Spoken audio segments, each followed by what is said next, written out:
The 2016 Georgia versus Tennessee game is one of my favorite matchups of all time, and it has one of the craziest endings we've ever seen in college football history. There may be some more important endings, but in terms of the craziness that went on in the last few minutes, it's hard to top that game. Georgia had a star freshman quarterback by the name of Jacob Eason, and he threw an absolute dart to wide receiver Ridley with just under 15 seconds to play.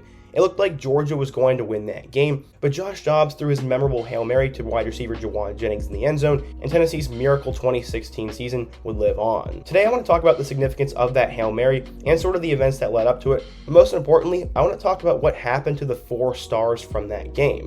We're going to talk about Jacob Eason, Ridley, Josh Dobbs, and Jawan Jennings. We will quickly go through how they became stars to begin with, their college careers leading up to that moment, and what has exactly happened to them since. So without further ado, let's just go ahead and get started and talk about the 2016 Tennessee versus Georgia Hail Mary.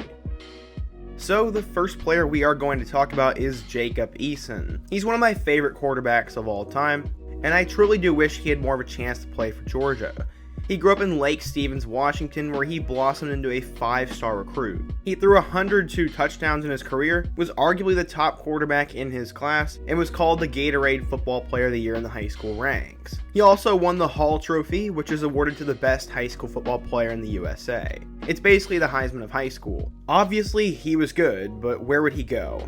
Well, his father Tony Eason actually played at Notre Dame, so some thought he could go there. Florida was also an option, Bama was an option, his home state school of Washington was an option, and the Georgia Bulldogs were an option. He actually ended up committing to the Georgia Bulldogs when they were under head coach Mark Richt. Unfortunately, some people thought they would lose Eason after Richt was fired, but after reopening his recruitment, he decided to stick with Kirby Smart and the new staff there, and would continue his football career as a Bulldog. He was a 5-star recruit in his class, and people went back and forth on who was the best quarterback between him and Shea Patterson. So going into the 2016 season, Eason was named the starting quarterback for the Bulldogs, and in his first game, he'd help them upset number 22 North Carolina. From there, he'd have a game against Nicholls State, before he would show the world what he was capable of. Of course, it came against my Missouri Tigers, but Eason led the team downfield and converted a pass to Isaiah McKenzie on 4th and goal. They took a 1-point lead, and Missouri fumbled a potential game-winning play, and Eason got his first big win. In that game, he had thrown for 3 touchdowns, but the following week on the road against Ole Miss, he kind of struggled as he had no touchdowns and a pick.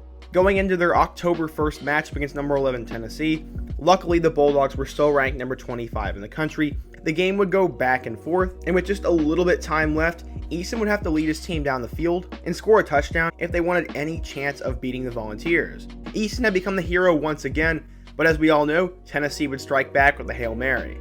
From there, Eason would sort of struggle as they lost to Vanderbilt and their rival Florida, and he did not have very good games. He really just didn't look that spectacular for the Bulldogs in 2016, but he obviously had a couple great moments. From there, he would get injured in 2017 and was replaced by Jake Fromm. He'd sit out a year and go back home to Washington, where he'd start to put up more respectable numbers. He had 10 touchdowns in his first 4 games, and he threw for a total of 3,132 yards, 23 touchdowns, and 8 picks. Unfortunately, Eason had kind of become forgotten when he went to Washington, and after only 1 year as a starter there, he entered the 2020 NFL Draft. From there, he was taken 122nd overall in the 4th round to the Indianapolis Colts, where he has been a 3rd-string quarterback.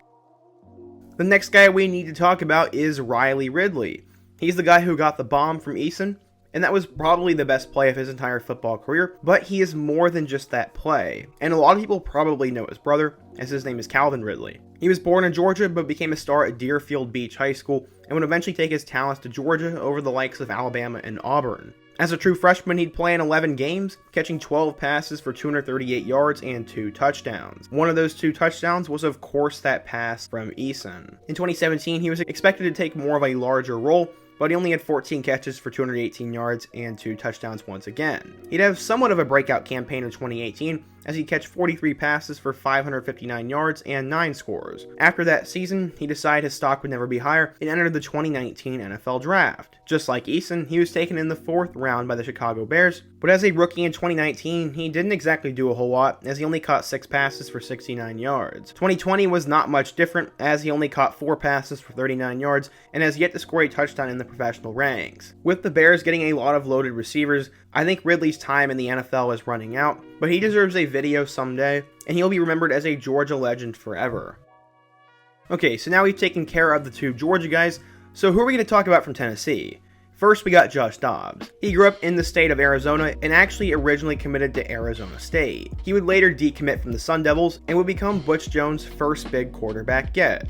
He was a 4-star recruit in his class and was seen as a guy who could potentially contribute down the road. With inconsistent quarterback play, Dobbs would get a chance to play a little bit as a freshman, and he'd make his first career start against the Missouri Tigers. In his following year, he once again started lower on the depth chart, but by the end of the year, he had become the starter. He'd passed for 1,206 yards and 9 touchdowns, with 8 more scores on the ground, and the future was bright for both Dobbs and Tennessee. Going into 2015, there was a lot of hype for Butch Jones and the program, and Dobbs would not disappoint.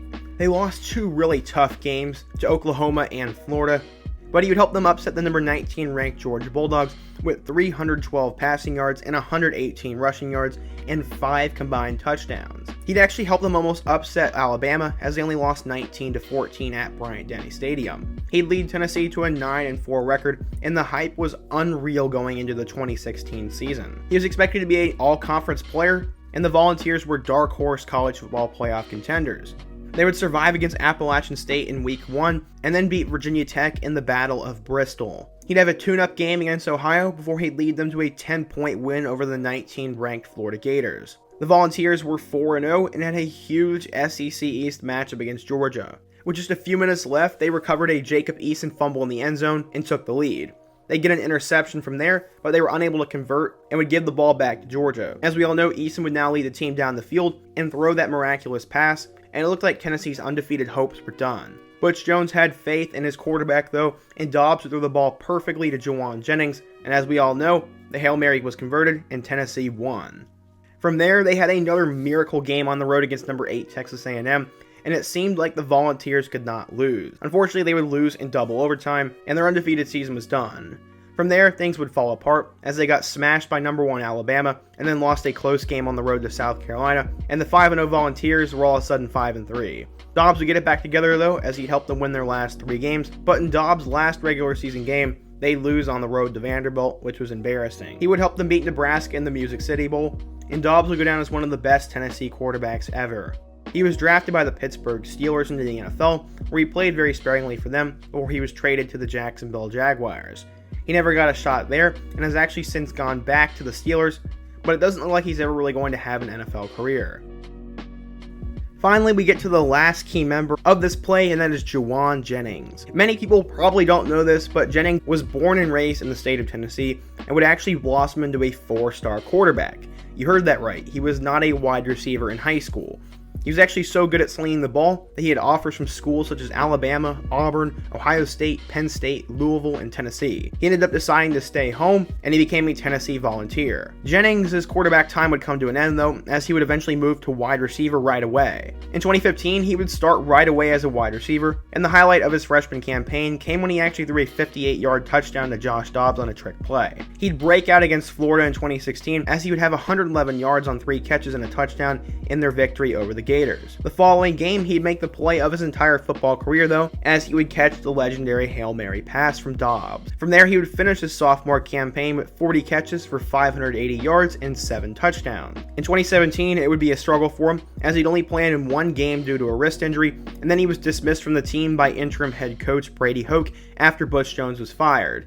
He was reinstated by Jeremy Pruitt, and he would get a medical redshirt for the 2017 campaign. In 2018, he appeared in 11 games and had 30 catches for 438 yards and 3 touchdowns, and his numbers did dip a bit. In year 2 under Pruitt, the season would start out tough as they would lose to BYU and Georgia State, but Jennings would be a key contributor in their 8-5 campaign. He had at least 4 games with 100 yards receiving, and he had a career night against the South Carolina Gamecocks, where he had 7 catches for 174 yards and 2 touchdowns. He finished his senior year with 59 catches for 969 yards and 8 touchdowns. He'll go down as one of the best wide receivers in Tennessee football history, and was one of the guys who brought them through the dark days. He'd get a shot in the NFL, as he was taken in the 7th round with the 217th overall pick by the San Francisco 49ers. He basically spent his entire year on the practice squad, and I really don't think he's ever going to have much of a chance to make it in the NFL, but we will hope the best for Jawan.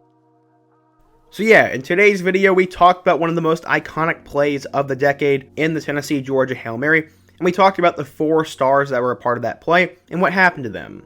So yeah, all 4 guys were big-time recruits coming out of high school, and all would get a chance to play in the NFL, but as of right now, none of them have really done a whole lot. Today's video topic was a new style, and if you enjoyed it, please be sure to show your support down in the comment section and hit that like button. There are so many cool plays and teams that I could do a video like this for, so be sure to let me know a team or a play down in the comment section. Subscribe if you love college football, hit that like button, and check out all my other What Happened To videos on the end screen. I hope to see you guys again soon, but until next time, peace.